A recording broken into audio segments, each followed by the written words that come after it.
Porque ustedes lo pidieron, amigos míos. Hoy día impactantes y irrefutables pruebas de que el Titanic nunca se hundió. ¿Cómo es esto posible si hay evidencia de que el gran transatlántico que llevaba a las personas de Europa a Estados Unidos está hundido y todavía puede ser visitado? Vamos viendo algunas de sus explicaciones. Primera fotografía en blanco y negro original. A la derecha de su pantalla el Titanic y a la izquierda, ojo, y quiero que recuerden este nombre, el Olympic. Por lo tanto son contemporáneos. Son contemporáneos, están hechos por la misma fábrica, esta misma empresa de viajes transatlánticos, y salvo leves detalles, alguien quiso hacer una comparación respecto a los colores originales. Prácticamente gemelos. Es prácticamente gemelo. Solo son detalles los diferentes. Una claraboya más, ojo, y el Titanic originalmente tenía solo 3 chimeneas. Y como ya veremos adelante, para imitarlo, para copiar, para hacerlo pasar por el Olympic, le colocaron una chimenea más que nunca, por supuesto, echa humo, porque era solamente de utilería, compañeros. Atención, vamos con la primera evidencia para ustedes, este tremendísimo documental que ya en su primer momento la rompió en las redes sociales. ¿Por qué Titanic fue cambiado por el Olympic? Atención. Cambiar los transatlánticos habría sido la decisión más sencilla. No había miembros de la prensa investigando ni grupos televisivos buscando historias. Incluso la fotografía estaba aún en sus principios en la época, y generalmente las personas creían que lo que se les decía era la verdad. Examinando cuidadosamente las fotografías de la época, se pueden ver las pequeñas diferencias de diseño entre los dos transatlánticos. En la parte delantera de cubierta C, el Olympic tenía 16 claraboyas. El Titanic contaba con 14. Misteriosamente, el Titanic adquirió 2 claraboyas entre su lanzamiento y su primer viaje. Esto apunta a la posibilidad de que los dos barcos fueran intercambiados. Solo el nombre en proa y popa, los nombres en los botes salvavidas y 48 cinturones de seguridad deberían ser intercambiados. Esto pudo haberse hecho con un grupo pequeño de trabajadores y en solo un fin de semana. Vale decir, tenían diferencias, pero esas diferencias eran tan pocas que la verdad es que se necesitaba un trabajo con unos pocos faenadores de una tarde para igualar esas diferencias y por lo tanto comenzar a cambiar el barco Olympic en el Titanic y viceversa. Ahora, ¿cuál es la razón? ¿Por qué esta empresa, que no es cualquier empresa, está a cargo de JP Morgan? Qué raro. Junto a Rockefeller y junto a tantos otros, son los malditos imperialistas que han sido los dueños de la desgracia de gran parte de los hechos históricos socioeconómicos de la humanidad. Pero atención, la pregunta del millón, como dice Andrew Newton, el creador de este documental maravilloso, se llama Titanic, una verdad impactante porque no es para menos. En 1911, el Olympic tuvo un incidente con un buque de guerra, mera casualidad, que golpeó su casco abriendo un gran agujero. Se reparó, pero quedó tremendamente dañado. Las aseguradoras no pagaron los daños que había tenido el Olympic, tomando la decisión de hundirlo. Vale decir, salía lo suficientemente caro el tener que arreglarlo y ponerlo una vez más en marcha, ya que las aseguradoras no estaban contemplados, digamos, para efectos del Olympic. El que estaba asegurado era el Titanic. Pero el que se le echó a perder fue el otro barco. Qué lindo hubiera sido que el accidente lo hubiese tenido el Titanic, más no el Olympic. Pero son iguales. Pero son iguales. Y alguien dijo, bueno, hagamos el cambio y para el futuro, cobremos el futuro de un barco por el otro y finalmente podemos ganar en ambos negocios absolutamente. La pasada. A ver, esto claramente no se puede, algo tan escandaloso como cambiar un barco de nombre con otro, haciéndole pequeñas modificaciones, claramente no pasa inadvertido, sobre todo quienes trabajan como parte de la tripulación en ambas embarcaciones. Entonces yo me pregunto, ¿no debe ser casual que hubo una gran cantidad de misteriosas renuncias de quienes trabajaban tanto en un transatlántico como en el otro? Atención. En la época del primer viaje del Titanic, Inglaterra estaba en una huelga de carbón. El combustible no abundaba y los barcos y los hombres estaban estancados en Southampton. Sin embargo, Estrella Blanca tuvo dificultades para encontrar hombres que trabajaran bajo cubierta en el Titanic. Después de trabajar desde Belfast hasta Southampton, todos los trabajadores a bordo del transatlántico, a excepción de 2 hombres, se negaron a anotarse el viaje de Southampton hacia el Atlántico, prefiriendo quedarse a esperar empleo en otro barco. ¿Todos los hombres? ¿En medio de una huelga de carbón? Con tantos despidos, ¿qué sabían estos hombres? Poco antes de que zarpara el Titanic, el oficial en mando Wild, quien perdería su vida 3 noches después, escribió una carta a su hermana en la que decía: «Todavía no me gusta este barco». Un comentario extraño de parte de alguien que acababa de poner pie a bordo hacía apenas un día. A menos claro que se diera cuenta de que estaba en su viejo barco, el Olympic. Amigos míos, comienzo del año 1900. Hay crisis económica, hay cesantía. Y cuando deciden tratar de reclutar nuevas personas para que trabajen como parte de la embarcación del Titanic, ellos dicen que no. ¿Por qué? Raro. No tanto que le moleste, probablemente, que aquí estén haciendo trampa por alguna razón. Los tipos que tienen años de circo en los mares saben que aquí se estaba tejiendo algo muy extraño y que si estaban cambiando un barco por otro es porque iban a hacerle daño a propósito, claro, y quizás con ellos recién contratados arriba de él en alta mar. Claro. Por lo tanto, pese a la crisis económica y a la cesantía, ellos no estuvieron dispuestos a acceder a ese nuevo trabajo. Mucha atención. Buena prueba. Aquí viene algo más interesante aún. Para que se provoque un accidente a propósito, este choque con el iceberg tuvo que haber sido completamente premeditado. ¿Planificado? Planificado, amigos míos. El problema es que se calculó el nivel de riesgo y de muerte, más las cosas no salieron como lo pensaban, pero la ruta hacia el iceberg ya estaba trazada. Miren. Lo que estamos viendo es un mapa de la trayectoria, donde vemos la simulación de cómo el barco está claramente con una distancia holgada para haber mucho tiempo antes haber tomado la decisión de girar tanto a la izquierda como a la derecha, pero finalmente hicieron el cálculo justo y preciso, no por supuesto para chocar de frente, porque ahí no había posibilidad de salvar al barco con nadie arriba, claro, sino que de pasarlo a llevar y crear, qué curioso, un tipo de agujero, un tipo de accidente similar al del Olympic, cuando chocó con un barco de guerra que le creó una hendidura en la parte de abajo y el lado al frente a la derecha, como se ve claramente en ese diagrama. Entonces, ¿qué es lo que tenemos que entender y recalcar?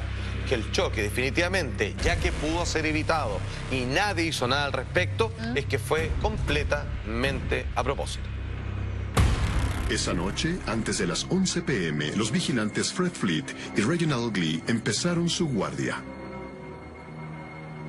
El capitán Smith se retiró en la noche, pero durmió, al igual que Stanley Lord, completamente vestido y no en su propia habitación, sino en la cabina de mando atrás del puente.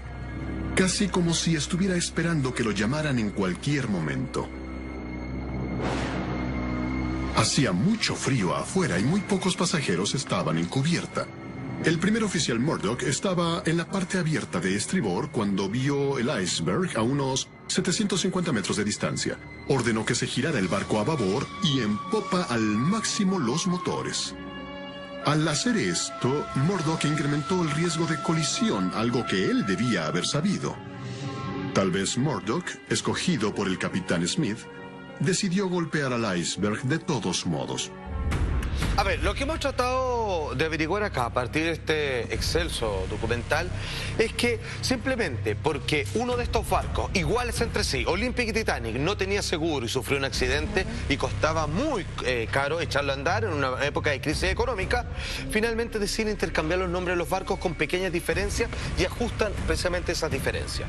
Entonces premeditan el accidente del Titanic, no para que muriera una gran cantidad de personas, pero lo suficiente para que el seguro se pusiera y pudieran compensar, digamos, ambos barcos. Atención, amigos míos, en el año 1985 y hasta la fecha se siguen haciendo, con todo el permiso de todo el mundo, expediciones para rescatar objetos del Titanic, que es obviamente una historia de culto y que de hecho le monumentaron una película que es la segunda película más taquillera en la historia del cine. Fíjense que lo que este documental que estamos viendo descubrió que cuando decide irse a los extremos de esta embarcación, sabemos que la palabra Titanic, el nombre del supuesto barco hundido, tiene 3 vocales, digamos, y una otra cantidad de consonantes, pero fíjate que pese al tiempo solo se ven 2 letras de este barco. Ninguna de ellas existe en Titanic. Y sin embargo, cuando nos acercamos y vemos una M y una P de corrido, una al lado de la otra, yuxtapuesta, parece que en realidad ahí no dice Titanic, sino que cuando se empezó a caer la pintura y quedó el nombre original, Upa. esa M y esa P corresponden a un barco que nunca se llamó Titanic, pero sí originalmente Olympic. El nivel de coincidencia a mí me parece absolutamente brutal. Sin embargo, estas pruebas que hemos visto hasta acá son nada comparadas a las categóricas demostraciones que hoy día les traigo en esta nueva versión a pedido de ustedes de que el Titanic, amigos míos, nunca se hundió. Mucho tema, mucho material, al regreso de esta pausa comercial. Hoy día, a propósito de su propio pedido, con un material extendido respecto a pruebas realmente impactantes, de hecho así se llama el documental, de que el Titanic nunca se hundió, porque en estricto rigor se cambió por otro, que era muy similar, y como no tenía seguro, se vieron la necesidad de fabricar este terrible accidente. Atención, ¿cómo han seguido la investigación al respecto y qué pruebas tengo para decir que el Titanic es un barco que nunca llegó a la profundidad oceánica? Por favor. El capitán Stanley Lord y el californiano dejaron el puerto de Londres apresuradamente con destino a Boston. Después, en la noche del 14 de abril, el barco se quedó parado en medio del hielo. Extrañamente, el capitán Lord, de 1,80 m, fue elegido para dormir en un sofá en la cabina de mandos en vez de en su habitación. También ordenó que se mantuvieran encendidas las calderas y los motores listo para arrancar. ¿Por qué? ¿Estaba esperando algún tipo de emergencia que los hiciera correr en medio de la noche? Esa noche, el Titanic recibió 6 mensajes de radio. Los primeros 3 de otros barcos, dándole la localización del iceberg. Y los otros 3 del californiano, preocupado por darles su posición en medio de la noche. Esos 3 fueron personalmente para el capitán Smith. Casi como si el capitán Lord quisiera que Smith supiera que estaban listos y esperando. Vale decir, no solo hay otras embarcaciones, de hecho, a ciertas leguas marinas a la redonda, sino que tuvieron, digamos, la posibilidad de avisarle que existía la presencia de este iceberg. El capitán, que siempre se quedó, obviamente, en su camarote, la verdad es que no le llegaron los mensajes, no le interesaban, porque él sabía precisamente dónde estaba el iceberg y su intención no era otra que chocar levemente, categórica, drásticamente, pero estratégicamente al mismo tiempo, con este gran macizo de hielo. Atención, compañeros, aquí viene algo aún más impresionante y que tiene que ver con respecto al juicio, al tribunal que se hizo al respecto y cómo no coinciden las declaraciones de uno u otro y cómo comienzan a echarse la culpa, porque en estricto rigor esto fue planificado. Un pequeño dato, amigos míos, antes de zarpar el Titanic sacaron un nuevo seguro que era mucho más alto del que jamás hubiera valido por los 2 barcos juntos. Claro, si para eso era todo este accidente preparado. Atención. Así que la investigación del Consejo de Comercio sería conducida por Lord Mersey, presidente del Consejo y conocedor de las conspiraciones. Ya que la enorme cantidad de vidas perdidas tuvo que ver con las regulaciones del Consejo en cuanto al número de botes salvavidas que debían cargar los transatlánticos y los barcos en general, era de esperarse, por supuesto, que el Consejo quisiera ocultar la verdad. El Consejo de Comercio fue entonces el demandante y el defensor en este caso. Las reuniones fueron en el Scottish Drill Hall en Londres, donde la acústica era tan mala que los espectadores no podían oír todo lo que se decía. Lord Mersey se quejó del infortunado lugar, pero el lugar fue solicitado por su hijo. Harold Sanderson, representante de Harland y Wolff, cometió varias veces el error de referirse al Titanic como el Olympic. En cuanto a Lord Mersey, no hizo ni dejó que hicieran las preguntas necesarias y correctas. Atención, amigos míos, hasta ahora hemos demostrado una serie de pruebas que en su conjunto parecen claramente demostrar que aquí hay una conspiración de hacer pasar un barco por otro para cobrar un seguro que podría pagar las reparaciones de ambos y más encima que se con plata en el bolsillo con poco y nada importarle lo que pasó con la vida de aquellas personas que murieron ahí. Atención, hay una prueba que es la más categórica de todas. Cuando uno tiene un automóvil, por ejemplo, en su padrón tiene un número de identificación de su auto, que uno que le puede cambiar el color de la pintura, que en un choque, cualquier cosa, que es el número del motor, el número de como el root. es como la huella digital. Bueno, los barcos también tienen ese número, que se coloca por lo general en las hélices. Ya. Entonces, frente a todas las pruebas que le hemos demostrado ahora, yo voy a hacer una pregunta, incluida la respuesta. ¿El barco que se hundió era el Titanic? Por lo que van a ver, por supuesto que no, era el Olympic. La corrosión ha hecho su trabajo, pero donde la pintura negra original se ha borrado, se ven todavía algunos puntos de la pintura gris que formaba la capa interna.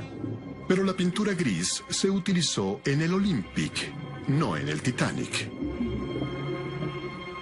La hélice de estribor muestra el número 01 estampado en el metal.